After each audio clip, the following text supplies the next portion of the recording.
Long before modern banks or global markets existed, humans were already building the foundations of commerce. Early trade networks connected villages and cities, exchanging not just goods but ideas, technologies, and cultures. From the fertile valleys of Mesopotamia to the bustling ports of the Mediterranean, traders discovered that the value of objects was more than their material. It was in their rarity, utility, and the connections they created. Merchants carried grains, metals, pottery, and textiles across rivers, deserts, and mountain passes. With each journey came risk. Storms could destroy cargo, bandits could steal it, and political unrest could block entire regions. Yet, the rewards were enormous. A single successful caravan could elevate a family or city's wealth for generations. This constant dance of risk and reward drove innovation, not just in transportation, but also in how value was measured and transferred. Early traders began developing basic financial tools, standardized weights and measures, primitive contracts, and records of credit allowed communities to trust one another, even when separated by distance. These tools were the seed of accounting and banking, showing that commerce was not only about moving goods, but also about managing trust and information. Traders learned to calculate profit, anticipate market fluctuations, and negotiate deals that would protect their investments. The dawn of trade also reshaped societies. Cities grew around markets and crossroads, and political powers often rose from control of trade routes. Wealth generated by commerce funded public works, temples, and armies, demonstrating that trade was as much a force of civilization as conquest or religion. In essence, the first merchants were not just sellers, they were architects of early economies, shaping the world in ways that still resonate today. As merchants traversed deserts and mountains, the Silk Road became more than a series of trade routes. It became a sophisticated financial network. Imagine caravans carrying silk, spices, and precious metals across thousands of miles, facing not only bandits and harsh climates, but also the challenge of moving vast sums of wealth safely. Ancient traders didn't simply barter goods. They created early forms of banking, credit, and currency exchange to manage risk and maximize profit. Bills of exchange allowed a merchant in Chang'an to send value across the continent without physically transporting gold. Trusted intermediaries, often family networks or merchant guilds, ensured payments were honored, bridging the vast distances between China, Persia, and the Mediterranean. Different empires issued their own coins, yet traders developed innovative methods to convert currencies, stabilizing trade even amid political instability. Risk and reward were inseparable. A single caravan might represent fortunes worth thousands of modern dollars, and losses could devastate entire merchant families. Yet the potential profits attracted bold financiers willing to pool resources for high-stakes ventures, creating an early version of investment syndicates. These merchant financiers not only funded trade, but also influenced politics, offering loans to local rulers in exchange for protection or trading privileges. Even the smallest transactions were carefully calculated. Prices of silk and spices were influenced by supply, demand, and the relative security of the routes. Contracts specified payments for goods, penalties for loss, and agreements on the division of profits among investors, caravan leaders, and laborers. This financial sophistication transformed the Silk Road from a dangerous passage into a thriving economic artery, generating wealth not only for traders, but also for cities, empires, and entire regions. The Silk Road teaches us that commerce and finance have always been inseparable. Far from being a mere trade route, it was an early experiment in risk management, international finance, and economic strategy, a blueprint for the global markets we know today. Understanding these ancient mechanisms illuminates how money, trust, and human ingenuity have always powered civilization's most ambitious ventures. By the time trade routes stretched across continents, commerce was no longer just about goods. It was about connection. Caravans moved tirelessly across deserts and mountains, linking distant civilizations. Along these paths, cities emerged as hubs of trade, offering markets, storage facilities, and protection for merchants and their wares.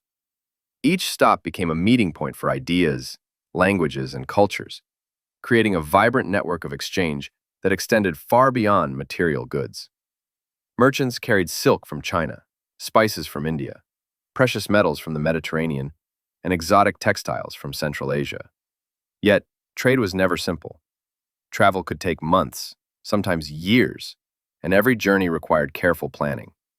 Merchants had to understand geography, climate patterns, and political alliances. Guides, scouts, and local agents were crucial, helping caravans navigate unfamiliar territories and avoid dangers. Successful traders mastered both the art of logistics and the science of negotiation. But commerce on these routes was more than buying and selling. It was a conduit for culture. Religious beliefs, scientific knowledge, and artistic styles traveled alongside goods. A merchant from Persia might bring a new mathematical method to India, while Chinese paper or art inspired innovations in the Middle East. Cities along trade routes became melting pots where ideas mixed freely, laying the foundation for technological and cultural advancement across continents. Trade also shaped power. Wealthy merchant families could influence local rulers, fund armies, or sponsor public projects. The economy became intertwined with politics, showing that money and influence had always moved together. These interactions reveal that the Silk Road was not only a commercial artery, but also a bridge between worlds, where human ingenuity, ambition, and curiosity propelled civilization forward. Trade along vast routes was never without danger. Bandits, harsh climates, and political instability constantly threatened merchants and their goods. A single caravan could carry fortunes equivalent to thousands of modern dollars, and losing it meant financial ruin for entire families.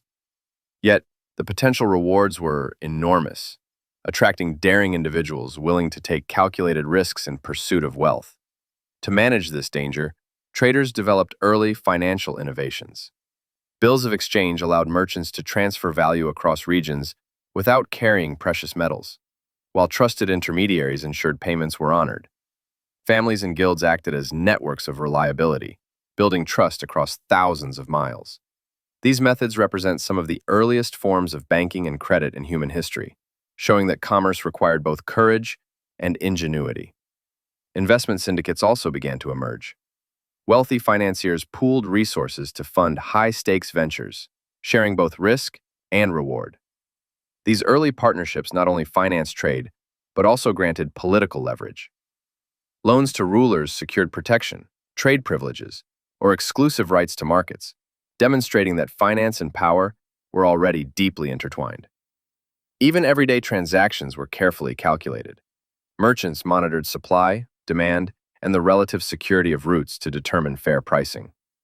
Contracts outlined penalties for losses, agreed profit-sharing arrangements, and specified obligations of each party. This attention to detail transformed trade from mere barter into a complex, strategic enterprise. The lessons of these ancient financiers endure. They remind us that successful commerce depends on risk management, trust, and innovative thinking. By studying how early traders safeguarded wealth, structured partnerships, and influenced politics, we gain insight into the very foundations of modern finance. The Silk Road was more than a network of trade routes. It was a blueprint for the interconnected world we live in today. By linking continents, it demonstrated how commerce could shape civilizations, influence politics, and spread ideas. Merchants, financiers, and travelers were not merely moving goods. They were creating the foundations of global exchange, showing that wealth and knowledge often travel hand in hand. Cities along the routes flourished as centers of culture and innovation. Markets buzzed with activity, while scholars, artists, and inventors drew inspiration from goods and ideas that flowed through their streets. Religious beliefs, artistic styles, and scientific discoveries traveled alongside silk, spices, and precious metals, leaving a lasting imprint on distant lands.